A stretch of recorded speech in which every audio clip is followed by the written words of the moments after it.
your host Sheekha, and you are listening to the Itch and Scratch Show. Okay, I am very excited to tell you a little bit about our guest today. He is into art. He loves any form of art, be it visual, auditory, or performance. He has been a musician since he can remember. Mediums, the genres, and everything that has changed over all these years has changed him. His love language is automobiles, and second language is sarcasm. He is funny, he is smart, he is also a QA manager, and is a kick-ass musician. Introducing to you Vivek N. Also goes by his brand 23 Odd Cats. His life is his family and friends, and including the four-legged ones. Vivek has learned to embrace the duality of his life, and it has only made him happier. I met Apurva, his wife, and Vivek, I think, in 2016 or 2017. And I was very inspired and happy after meeting both Apurva and Vivek. And when I got to know about Vivek and his gigs, and how he was performing at these shows, that's when I knew that I had to invite Vivek on our podcast. It is really inspiring to see how far Vivek has come and how well he balances being a husband, a cat dad, and musician, also an IT professional. So let's dive in and see what Vivek has to tell. Hello everyone, welcome to the Itch and Scratch Show. I am your host Sheekha, and today we have a very special guest with us, Vivek, also known as 23 Odd Cats. Welcome, Vivek. Hey, thank you for having me over. I think this is my second appearance. Yeah. Nice. To those who do not know, Vivek is a standard issue software engineer by day and a musician by night. He is the QA manager for a company called Live 360. And he's a kick-ass artist and a musician. Vivek, today we want to ask you everything about your journey, how you came to the States, and then what made you pursue being a musician and creating music and everything. Also, most importantly, how do you balance your passion, your dream of becoming a musician, but also your 9-to-5 job? Yeah, excited to dive into all those things with you. Sweet. All right, let's get started. So my first question to you is going to be, what is your story? Why music? And how did you end up becoming a musician? Yeah, I think I've always been into music. My family's had me exposed to. My mom was a musician. Dad's a music enthusiast too. At a young age, I definitely got into it. Either we'd be singing, or I eventually picked up playing the piano, and then worked my way to some more instruments when we started jamming as friends. In college, and we had a little rock band moment there. And then eventually I moved to the US for my master's. And then, for the first few years, it was still pretty easy for me to kind of find other musicians and kind of jam with them and have fun. But eventually, once I started working, that's when I realized it's so impossible to align your schedule with 4 grown adults with so many more responsibilities and things. So the band dream kind of started taking the backseat, and then one thing led to another. I started getting into electronic music, and then I remember I was working on my old MacBook, and it had GarageBand, which is one of the most simple, fun, basic production thing. And I just started tinkering with it, and then I just kind of started diving deeper into it. And then I think it was actually at a music festival called Still Dream in 2015 or something, where hey, you know what, I really want to do this. It was a beautiful moment, and I think that was kind of the fuel for me to start working on electronic music. And then eventually, after figuring out what type of sounds I want to do and things like that, I finally landed on my present brand, 23 Odd Cats. But that's kind of the gist of it. Cool. That is so interesting. So you've always been passionate about music since you were a child because your parents were already heavy music enthusiasts. Nice. Yeah, that helped. That helped definitely. And then growing up, for most of us, music and listening to stuff on TV and Channel V and those things was always released for all of us. So yeah, that helped. Nice. Okay, so you grew up in India and then you moved to the US for your master's degree. Yes. Every parent's dream back then, at least when we were growing up, was to become either an engineer or a doctor. Like their children, right? So how was your family, how did they react? What was their reaction when you told them, you already became an engineer, but when you told them that you wanted to pursue this, how did they react?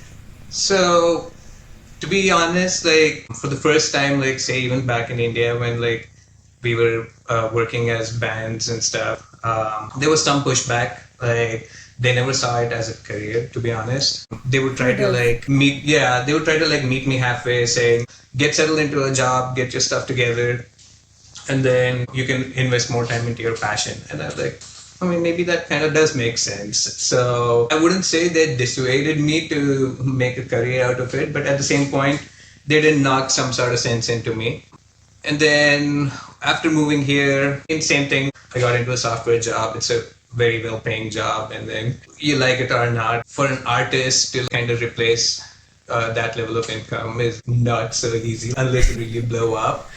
Which usually takes a lot of time. But yeah, so I figured I'm going to continue doing this because I love it, maybe not for the income. And I kept doing it. And then eventually my family, I don't think even now they understand the music I make, but they do take the time to listen to it. And now my dad's like a lot more involved. I see him commenting on my Facebook posts and liking my posts and everything. And same from my in-laws, of course. Maybe my sister-in-laws kind of understand it and they see the drive behind it. But yeah, there was pushback, but then I think eventually they did come around because I think they understood that I was not trying to replace my career, but at least they saw the passion and got more supportive over time. That's so important, right? Just meeting your middle way and then trying to knock some sense into your head that yes, earning money is also important, but also following your passions. Yeah. But you actually brought up a very good point when you said being an artist does not pay really well unless you blow up, right? Unless you become really famous and all that. So that brings me to my next question. If someone were to come to you for advice, what would you tell them? Just based off of the amount that you get paid for being a musician in the States. Yeah. It will be a struggle, honestly, just kind of trying to make money full time as a musician. But if you have the time and the resources and the, drive to do it, there is so many ways to monetize your music now. I've seen a lot of musicians who've been going that route, and they've been actually making some decent money out of it by going viral on TikTok, or like John Summit recently. I think that's a great example of him blowing up. So, and then even in the local music scene, I do see musicians who do that. And if you have the time, you can sell beats and create sample packs and sell them. And there's a lot of ways to monetize music if you have the time and drive to do it. So it's not impossible, but I encourage people to not quit their 9 to 5 up until a point where they're certain there's enough cash flow to sustain them. But if someone's really driven and they have the resources and everything to do it, I think it is doable. But yeah. Nice. So again, I think that is some really solid advice. Don't quit your 9 to 5. But let's say, times have changed. And for us as millennials, 9 to 5 was really important. But for Gen Z, they think in a completely different way, and their approach to certain things, especially when it comes to career, is different. I think when we were growing up, becoming a YouTuber was not an option at all. I would have given it a try. I wouldn't have let my foot down without trying it out. If 15 years ago we were where we are right now, I would 100% give it a try and then be like, okay, I tried, it didn't work out, so let me find a proper job that'll pay my bills and then I'll continue hustling. Nice. Okay. So with that, how many years did it actually take you to be where you are today? So I started making electronic music in late 2014, early 2015. So it's been 9 years since I've been doing this. I don't do this full time, but also there are times where I was probably still dedicating like 20 hours a week to this. The amount of time you invest is kind of what determines the payout too. But I feel I've been doing 23 odd cats specifically where I took a year break in like 2018 when I moved to New York. I completely stepped back from music. I didn't do gigs or this kind of like was settling into the New York life. And then I wanted to kind of find my sound properly and rebrand myself and kind of start from scratch. So for this project, with the knowledge I possibly gained for the previous 4 years, right? So it's been 5 years since I've been making music as 23 odd cats. So, and then obviously for most musicians, at least gigging artists, like 2020, 2021 was a complete blowout. Right. But there are musicians who really grew over playing streaming shows and like streaming festivals and things too. So I would say like it took me like 4 years to kind of get to where I am. It's still a long way to go though. Cool. Nice. Okay, so how do you balance your 9 to 5 job in IT and then your passion of being a musician and also performing at different festivals? Yeah, I think fortunately, for the most part, being transparent about my expectation of work-life balance when I was, say, even joining companies really helped me even be able to maintain that balance. So I'm grateful all my employers were okay with this. And to me, it was always about, okay, if I want to take time to go perform and I have to go play like a midweek show, Right. it was always important that I got all my stuff in order before I take the next morning or like half of the next morning off or something. Right. So just a little bit of, legwork before doing things was helpful. But then the main balancing part, to be honest, when I was really getting into learning electronic music, it was like, in like other technology terms, I would say, when you like up a new IDE or like you're working on new programming language, right? And then you're Right. just in that phase where you're like absorbing knowledge and like really trying out new things. So during that phase, that was when I was definitely putting 20 hours of work, I'd say. Most of the times I'd start my day job at like Ganesh, right? So that would give me some time to even the traffic died out and things. So I didn't have to wake up super early back in the day. So I'd just stay up in night 3-4 hours every night. It's weird at that point, like this was my only other thing I was doing, just going to work, coming back and kind of sitting and working on music. And then eventually I realized even that wasn't really healthy. And, after getting married and kind of us developing like our new routines and schedules in life, I figured out for me that getting music hours during early morning has been really helpful. So Nice. my wife wakes up at like 4:30 or 5 a.m. to do yoga.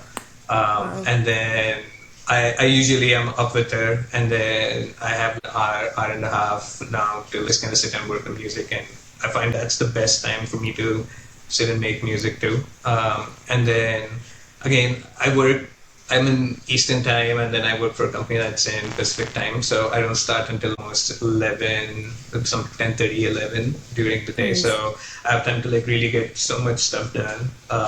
And just kind of like then get through my day. So just finding that balance with your biological clock was the Yeah. big thing, and just kind of being prepared to like understanding like what are the things you'd have to miss or what are the things you'd have to make time for and what are the things that are okay to make time for. Yeah.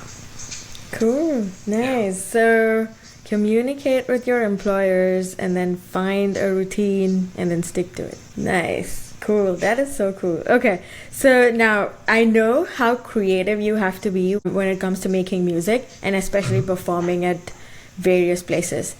What inspires you and what motivates you to just keep on creating different music? Yeah.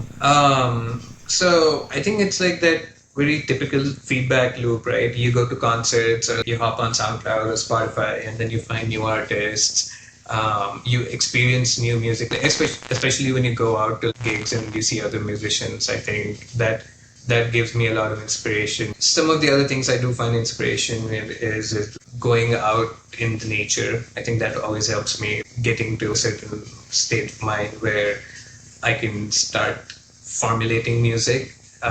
So that's been helpful. And then there are honestly days where I have to just kind of really sit down and put myself to it and kind of just be right, you gotta do this. It's like preparing for your MSET exam or something, right? Right. So sometimes I just kind of make myself go through a routine like that, and then just to kind of get the creative juices flowing, I'll be like, okay, how about I use only sounds from a certain sample pack, or I'll be like, okay, I'm gonna make a song without a certain type of instrument, maybe a hi-hat or like a snare drum or something. So just kind of challenging myself sometimes helps me stay motivated too.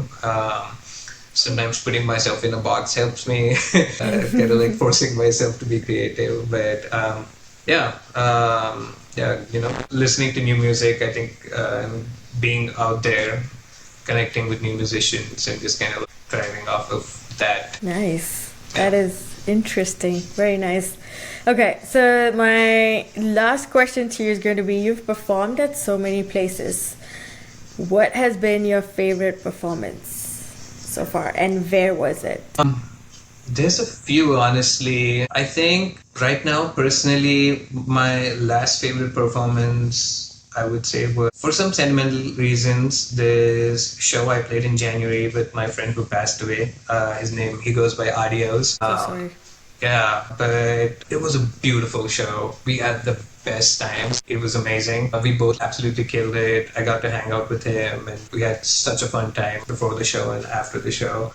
Yeah, I think that is probably gonna always be a special show for me. But the most fun I've had, I honestly try to have like a lot of fun, irrespective of where I'm playing. Right. I try to cater for the time I'm playing, but my last set, obviously, at this Big Dub Music Festival was crazy. I think it was so much fun. And then there was this one set I played in 2019. It was my first set as 23 Art Cats at this festival called Emissions. It happens like up in Northern California in this beautiful location where there's a river and a forest. And I was playing at that little beach stage by the river at like 6 a.m. or 7 a.m. I think. And it's just, yeah, that's a special set forever. So I think these are probably the ones I could say are my favorites. So cool. That was so much fun, Vivek. And I keep seeing the pictures, and I think my most favorite part of seeing all your posts is how Apurva motivates you and how she's always there pushing you, and it's so obvious that she loves what you do. Yeah, it may sound typical or cheesy or like practice, but like I don't think I would have been able to do this without her. Like, not just me, but even like my friends and my other peers. You see people kind of fade away after they get married sometimes, or they take a break from the scene. I think even I thought, hey, I love her enough to do that if that's what it takes. But she was like, I got this. I'm a freaking manage you, actually. so fun. Yeah, she's the best, and without her support and like motivation, like I 100% wouldn't have been able to do this. And I do keep joking that she's my Rick Rubin. If you're familiar with who Rick Rubin is, he's like the producer who worked with like very big artists and like Nirvana and like Foo Fighters and like now like Diploma and everything. So he doesn't like really make music, and like if you watch his interviews, he even says that like I don't know much about music, but I know when something's good. Right, so she's like that for me. I'll be working on things up until one point. I won't lay things out, and then I'll be like, hey, if you want to come check this, and then she'll like come stand back there by the door, and she'll be like, all right, and like she'll like listen to it, and she'll be like, okay, and she'll like change that a little bit. She won't know what she's talking about, but she'll be pretty specific, and somehow I do understand too, and then I'll be like, okay, I make changes, and then her approval is usually the biggest one for me. I think she doesn't be kind about it. If she doesn't like something, she loses shit. Please don't release this. And that's so important, right? You need to have that someone in your life who's going to tell you, okay, yes, you're awesome, you're great to everybody in the world, but this is shit, and that you have to change this or do it in a different way. That's right. Biggest supporter and biggest critique. I think it's a win-win for me. Nice. That is so Yeah. cool. I love you both, and I love how you guys support each other. And to people who do not know, I visited Vivek and Apurva back, I think, in 2016 or 17. It's been a while. Yeah. But the energy that you both have is crazy because I have not met any couple who's as cool as you guys after an arranged marriage. And I know, just right? yeah, and to see how you both have grown individually but also as a couple, I think is commendable. And yeah, like you mentioned, so many people just take a back step because they get married or have children, and that's what I think is so inspiring about you, is that you just continue making music and performing, and I Yeah. see all your posts, and so it's really amazing. Congratulations again, Thank you Vivek. so much. Yeah. I think it's great to have a supporting partner. I'm lucky, and doing this is definitely not easy. It has its ups and downs, but yeah, Correct. having someone who understands and is there for you is helpful. Nice. Okay, so any last words or thoughts for our listeners and viewers? Yeah, I'd say you know do your thing. If you have the drive, if you want to do something, go for it. Don't give up without trying, right? You may fail, but if you're really driven, keep trying till you succeed, and don't let failure kind of dissuade you from following your passion. It's really important to at least for me, to have something, that creative outlet. And if you're that type of person or not, just still find it and hold on to it if you can. Awesome. Thank you so much, Vivek. It was a pleasure having you as a guest on our show. And I hope to see more of your music. And I'm going to share other links for the Instagram profile, your Okay. merch, and also SoundCloud. Awesome. Yeah. Thank you All so right. much for having me again. It was so nice chatting with you. And again, thank you for supporting me and thinking about me. Of It's course. been a pleasure, like knowing you over all these years, and even seeing you grow and your brand kind of develop, and you finding your voice and really pursuing it too. So keep killing it, and looking forward for like more shows and more books. Thank you so much. Thank you. Oh, I think I'm gonna cry now. Thank you so Of much. course, of course. Thank you, everyone, for tuning into the Itch and Scratch show. I cannot believe that we're coming up to the 10th episode and we are 10 episodes down. I cannot believe we've come this far. I just wanted to take a minute to let you guys know that I've started sharing my experiences, my journeys, my stories, and everything else. It's going to be different from the podcast that we have, and I hope you guys are going to have fun. And I hope you've learned something from this episode, and tune in for more because we have some amazing guests scheduled for some more episodes on the show. All right. Thank you very much for tuning in. Until next time, stay raw, stay you, and take care. This is your host, Sheekha Singh, signing off. Bye bye.